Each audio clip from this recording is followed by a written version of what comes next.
Dans cette vidéo, nous allons voir l'action de l'Esprit de Dieu en l'homme. Le titre de notre vidéo est « Le souffle de vie de Dieu ». Numéro 1. Retenons que le plan de Dieu est que l'homme soit composé du corps, de l'âme et d'esprit. La Bible nous dit dans le deuxième livre des Corinthiens, chapitre 3, verset 17, et Jean, chapitre 4, au verset 24, que le Seigneur Dieu est l'Esprit. Nous voyons le Père, le Fils et l'Esprit composent l'Esprit de Dieu. Puis, le Seigneur Dieu créa un homme à partir de la poussière du sol. Au premier moment de la création de l'homme, il n'y a pas la vie dans le corps de l'homme. On peut encore dire un homme mort. À l'étape suivante, l'Esprit de Dieu va mettre dans le corps de l'homme le souffle de vie. Et cet souffle de vie est composé d'une âme et d'un esprit. Le souffle de vie de Dieu est l'Esprit de Dieu dans le livre de Job, chapitre 33, au verset 4. L'Esprit de Dieu m'a créé et le souffle du Tout-Puissant m'anime. Et c'est comme ça, l'homme va devenir un être vivant. Comprenons que le mot esprit est le souffle et le souffle est l'Esprit de Dieu. Je te salue, mon Dieu. Notre Dieu est esprit. Dès ce moment, selon la composition de l'homme, à part son corps, c'est-à-dire la chair, on a aussi l'âme et l'esprit. Le corps d'un homme venait de la poussière du sol. L'âme est la vie que Dieu a mis en l'homme. Et l'Esprit de Dieu est l'image de Dieu dans un homme. Et c'était là les trois parties de l'homme. Adam et Ève ont le corps, l'âme et l'esprit. Ils ont sur eux le vêtement de gloire de Dieu. Ils ont dans le corps l'âme et l'esprit que nous mentionnons en bleu dans notre vidéo. Rappelons que notre Dieu est esprit. Notre Dieu est toujours dans la gloire car c'est un Dieu de gloire. Tous les animaux, les oiseaux et les poissons que Dieu a créés, ils peuvent écouter les choses, ont le cœur pour sentir les choses et de volonté pour faire leurs décisions. Ils ont de l'âme mentionnée en blanc ici, mais n'ont pas d'esprit, car ils ne sont pas créés pour être avec Dieu ou adorer Dieu comme les hommes. Adam et Ève ont sur eux des vêtements de gloire de Dieu, car notre Dieu est un Dieu de gloire et sera dans sa gloire pour toujours. La femme du nom d'Ève a pris le fruit défendu et le mangea. Elle a donné ce fruit à son mari et lui aussi en a mangé.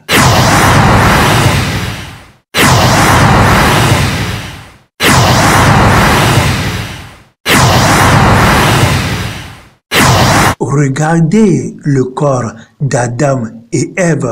Maintenant, ils sont nus.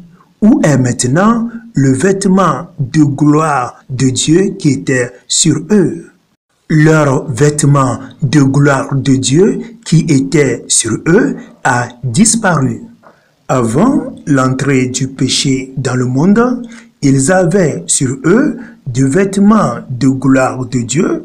Après l'entrée du péché, leurs vêtements de gloire ont disparu sur eux parce que le péché a séparé Adam et Ève de la gloire de Dieu. De cette manière, l'Esprit de Dieu les a quittés. Avant que le péché n'entre, ils ont un esprit pour suivre Dieu. Mais quant à l'âme mentionnée ici en blanc est encore en eux parce que c'est l'âme qui va les permettre d'être encore en vie. Maintenant, Adam et Ève n'ont plus l'esprit en eux. C'est ce qu'on appelle la mort spirituelle. Et c'est de cette manière que le péché détruisait la relation entre l'homme et son Dieu. Maintenant, c'est seulement le corps et l'âme qui restent pour l'homme. Il n'a plus l'esprit.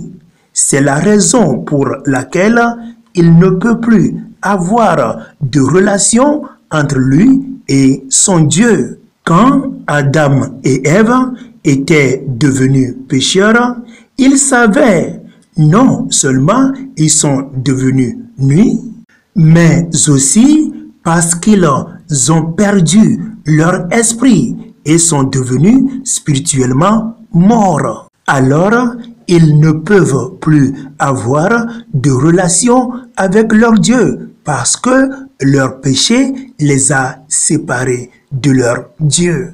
Dieu sait déjà qu'Adam et Ève ont perdu la relation avec lui. À cause de la honte, ils ont essayé de se cacher et tisser quelques feuilles pour couvrir leur nudité. Ainsi, pour tenter de cacher leur honte, ils ont tissé des feuilles pour couvrir leur nudité.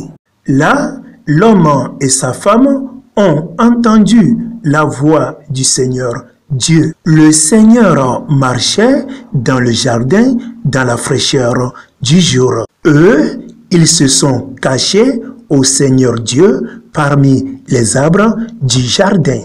Dieu a cherché Adam, l'a appelé et dit, « Où es-tu » Adam va-t-il sortir pour rencontrer Dieu? Non, il a essayé de se cacher de la face de Dieu.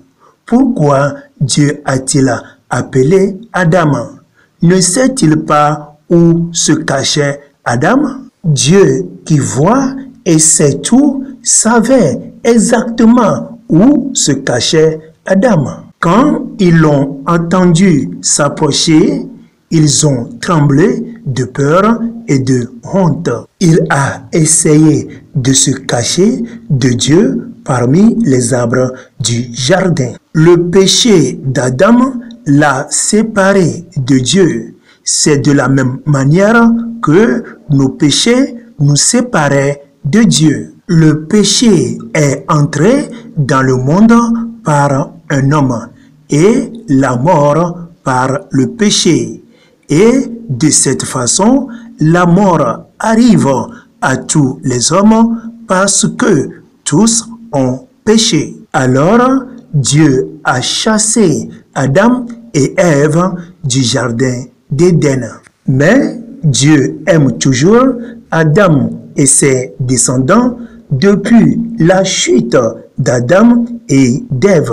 Alors, Adam et Ève sont morts dans leur esprit parce qu'ils n'avaient plus de relation avec Dieu. Ce qui leur reste maintenant, c'est seulement leur corps et leur âme. Ils connaissaient et croyaient à l'existence de Dieu. La vidéo que nous venons de suivre est une révélation divine que le Seigneur Jésus-Christ nous a donnée pour révéler des choses cachées au peuple et en particulier à ses enfants en ces derniers temps. Bible TV International. Si vous voulez recevoir la lecture de la Bible, nos messages, la parole de Dieu. Vous voulez que vos localités, vos villages soient évangélisés, des enseignements de sainteté dans les églises, des questions, les témoignages, les prières, les chansons, les vidéos chrétiennes.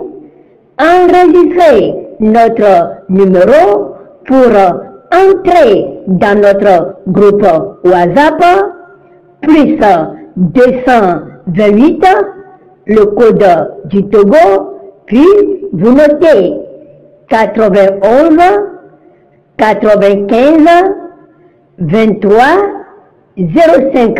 Bible TV International.